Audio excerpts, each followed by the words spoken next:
como indivíduos. É cada um que se conecta com o que quer. Isso supõe uma enorme liberdade e supõe uma capacidade de ação enorme, né?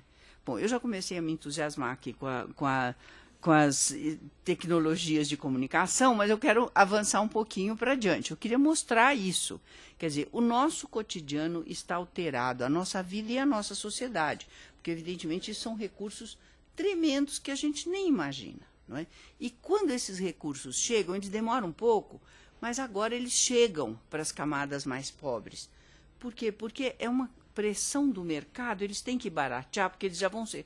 Quer dizer, os celulares que nós estamos usando hoje, nós aqui, de classe média, daqui a pouquinho não estamos mais usando, não é? Vai lá para baixo, mas nós já estamos com um mais sofisticado, mas que vai chegar lá, não é? E essa passagem é muito, muito rápida, não é? O barateamento da tecnologia é muito importante. Então, realmente, elas criaram uma sociedade diferente, criaram oportunidades diferentes para todo mundo, né?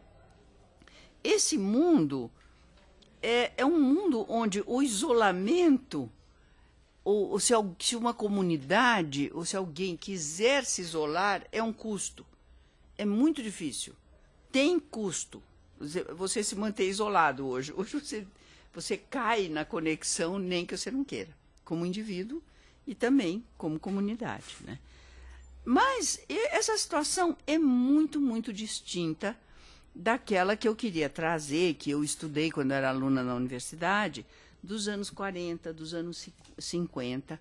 Qual era a preocupação, vista do ângulo dos antropólogos, dessas conexões, dessas novidades, desse processo de mudança? Porque aqui o que nós estamos falando é de um processo de mudança cultural, mudança social e mudança cultural, né?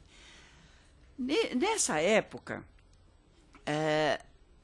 até porque também as comunicações tinham avançado muito em termos de comunicação aérea, terrestre, etc., etc., os antropólogos tinham acesso muito mais facilitado a todos os povos diferentes que eles já tinham como objeto estudar, mas cujo estudo era sempre muito difícil, né? Se alguém já foi ver a exposição do Darwin, ver o que era para o Darwin viajar para cá e tal, uma proeza fantástica, da qual resultou um conhecimento também fantástico. Mas nos anos 50, isso é depois da guerra, então há uma facilidade de entrar em contato, de ficar, de morar na África, na Oceania, na Ásia e tal. Então, a antropologia como que floresce com essa imensa possibilidade dos antropólogos viverem em determinadas culturas diferentes das suas. E o que eles vão ver nessas culturas? É óbvio que eles estão absolutamente... chama claramente a atenção o processo de mudança das culturas tradicionais. Eles não vão mais lá, como no século XIX, ou como Darwin veio ver aqui, a formação das espécies, para descobrir os lugares isolados, as culturas permanentes, a resistência cultural, né? Eles, em todo lugar que chegam, encontram um processo de mudança. Então, é claro que foi o processo de mudança que chamou muito a atenção nessa época, né? E o livro mais clássico, é um clássico da antropologia, mas nesse momento muito importante, muito reconhecido, foi um livro de Robert Redfield, que se chama Yucatán. Com essa problemática na cabeça, quer dizer, vendo que o mundo estava mudando, que o mundo ocidental contemporâneo tinha uma supremacia cultural muito grande, porque tinha uma supremacia tecnológica, né? E chegava a todos esses povos e produzia uma imensa mudança, não é? O que era esse processo? O que resistia? Porque, ao mesmo tempo, nos olhos dos antropólogos, as coisas não ficavam igual, não é? Quer dizer, não é porque chegou uma fábrica americana no Senegal que o Senegal perde inteiramente a sua identidade e a sua maneira de ser. Muda, mas não perde. Muda para bem ou para pior, ou enfim, mudar não quer dizer necessariamente que é um bom caminho, não é? Às vezes a humanidade escolhe mesmo maus caminhos. Mas eu acho que o exemplo mais claro disso, destes anos, pensando nos anos 50, que para vocês é um período muito distante, é o Japão. O Japão é um lugar fantástico para a gente pensar a mudança cultural, porque é o país que mais mudou, pensando no mundo atual, que mais se globalizou, é um país global, economia global totalmente, né? É um país que, evidentemente, foi ocupado pelos americanos e teve todo esse desenvolvimento econômico, desenvolvimento do capitalismo, com suas características próprias. É um caso bem interessante e muito especial. Quer dizer, até hoje, eu fui ao Japão ano passado, é absolutamente impressionante. Você vê, não que eles estão mantendo e cultivando o seu passado, porque isso ninguém na humanidade faz. Cultura é uma coisa que muda. Cultura é uma linguagem. Então, a gente incorpora coisas, abandona outras, tal como na língua, né? A língua que nós falamos hoje não é a mesma que nós falávamos há 50 anos atrás, e no entanto, falamos a mesma língua, né? Então, quer dizer, dentro daquela estrutura cultural, o Japão conseguiu manter características importantes, estruturantes, que estão lá, que vêm da sua cultura, e, ao mesmo tempo, conseguiu aceitar e praticar e entrar num outro movimento, que é o movimento da ocidentalização. Aonde isso não aconteceu, nós temos um processo de mudança cultural traumático e complicado nos países árabes, não é? Quer dizer, é disso que nós estamos falando, é de processos de mudança, que nem toda mudança é boa, e principalmente nem toda resistência é boa, porque às vezes ele é um breque do passado, não é? Que impede um desenvolvimento. Bom, os antropólogos estavam diante desse fenômeno, não do Japão moderno, mas desse fenômeno de depois da guerra, eles iam para a África e eles encontravam toda essa influência do mundo ocidental, não é? E isso foi antes ainda da descolonização da África, e vendo esse processo de influência total. Por que essa influência total existia? Porque, evidentemente, e os próprios antropólogos tinham isso na cabeça quando estavam estudando essa mudança, é que esse processo de levar informações de outra cultura é um processo de levar uma série de recursos positivos. Por exemplo, nos anos 50, depois da guerra, havia um grande progresso, como nós temos agora também, na medicina, né? Muitas doenças passaram a ter remédios. Bom, imaginem vocês que a penicilina foi inventada durante a guerra, né? Então, você levava remédios para doenças que eram incuráveis para essa população, você levava recursos, instrumentos de trabalho que facilitavam o trabalho, né? Quer dizer, quando você dá uma enxada para um índio, aquilo é realmente alguma coisa positiva para ele, porque senão ele tem que cavocar com aquele pauzinho, dá mais trabalho, né? Eu não estou justificando que todas essas coisas são necessariamente positivas, depende do modo como elas são incorporadas num processo de mudança. Mas elas, obviamente, são positivas. Nenhum antropólogo ia chegar na África e dizer, olha, não vamos dar uma enxada para ele, vamos deixar ele, porque é tradicional, ele que fique lá cavocando com um palito, né? Então, essa coisa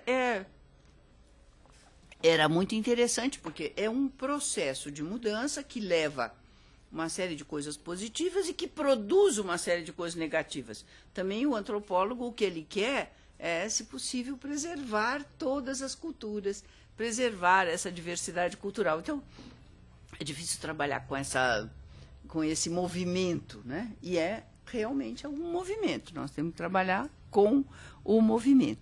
Então, isso foi um momento muito interessante, e o Redfield, que eu citei, que escreveu esse livro clássico, ele foi para Yucatán, uma península no México, e ele fez uma escala desde uma aldeia mais isolada até uma cidade, que era a capital e que tinha mais conexão. 4 pontos diferentes. Diferentes no quê? Diferentes na comunicação para fora. Quer dizer, do isolamento para a maior conexão, comunicação, influência externa, né? E o lugar, a aldeia, que seria a mais resguardada, a mais resistente, aquela onde a cultura continuava. E ele foi estudar esse processo, porque era esse processo que, enfim, chamava atenção, que era importante e tal. Então, o que resultou disso? Uma visão de que nós temos sociedades complexas, as nossas, e sociedades mais simples. E que todo o problema essa era a linguagem que se usava, inclusive. E porque não se podia mais falar de primitivo, porque primitivo queria dizer não desenvolvido e tal. E esta comunicação que era o ponto mais importante da teorização. E a teorização levava, evidentemente, a reconhecer que, para compreender esse processo, o desafio era compreender como é que esse mecanismo podia acontecer e como é que podia haver desenvolvimento. Como é que deste choque no qual as sociedades mais simples não tinham o domínio sobre a tecnologia que era introduzida, portanto, elas não tinham acesso a esse desenvolvimento, como é que isso podia gerar um processo de desenvolvimento? E isso tudo gerou, evidentemente, bastante dúvida sobre esse processo de desenvolvimento. E uma atitude que existe até hoje, muito de defesa do tradicional, de defesa do próprio contra a influência externa, não é? Quer dizer, isso tinha uma versão muito clara também nos anos 50, que era o imperialismo e o subdesenvolvimento. Não é? Se alguém ainda ouviu as musiquinhas do CPC da época, não é? País subdesenvolvido, era essa a história que é verdade, não é? Quer dizer, a falta de domínio sobre esses recursos faz que algumas áreas, alguns países fossem eternamente subdesenvolvidos nesta concepção. E essa concepção está aí até agora. O conceito-chave dos antropólogos, só para mencionar, aproveitar, entusiasmar vocês um pouco para ler antropologia, era a aculturação, que é um conceito objetivo, que pretendia estudar exatamente nesse processo o que é que fica, o que é que resiste da cultura tradicional e o que é que muda. E como se combinam. A aculturação é uma combinação, né? Tem livros famosos, especialmente sobre a África nessa época, mas também sobre as Américas, usando esse conceito e procurando sempre encontrar um equilíbrio, né? Um equilíbrio entre as culturas. Equilíbrio esse bastante difícil, né? Então, realmente, o impasse estava aí. E a concepção que decorre disso é a concepção da resistência e da intromissão de fora, não é? E de que alguma coisa vem de fora e procura. Bom, é isso que mudou radicalmente no nosso mundo. Não é que nós mudamos o conceito. O mundo mudou. Por isso que eu falei primeiro dessa questão da tecnologia. Nós não vivemos mais num mundo isolado. E isso não quer dizer nós, aqui na cidade de São Paulo, nós certamente não. Mas quer dizer que em qualquer lugar do mundo, esse isolamento não existe mais desta maneira, não é? Nós vimos, quando se introduziu a votação eletrônica, como os índios da Amazônia votavam com a maior alegria. Aliás, por quê? Porque eles têm uma facilidade com a tecnologia que nós não temos. Quem foi o primeiro a usar o gravador para gravar as promessas dos políticos? Foi o cacique Juruna, esqueci o nome dele, o cacique Juruna, né?